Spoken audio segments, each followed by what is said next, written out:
সন্ধ্যা, কেমন আছেন সবাই? আশা করি সবাই ভালো আছেন। চলে আসলাম মহিপাল, এই সন্ধ্যাবেলা মহিপাল।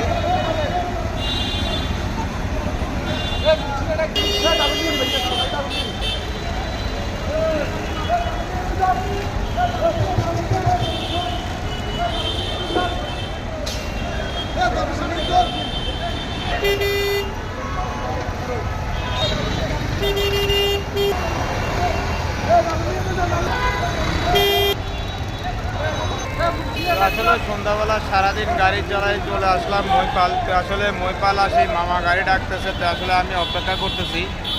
তো আসলে সন্ধ্যাবেলায় মহিপাল কী অবস্থা আমি আপনাদেরকে একটু দেখাতে চেষ্টা করতেছি। যদি ভিডিওটা যদি ভালো লাগে অবশ্যই একটা লাইক, শেয়ার, কমেন্ট করতে আসলে ভুলবেন না। তো আসলে আমার পথেঘাটের পেজটিকে অবশ্যই একটা লাইক দিয়ে সাথে থাকবেন সবাই। তাই আমি আপনাদের চলে আসলাম, চলে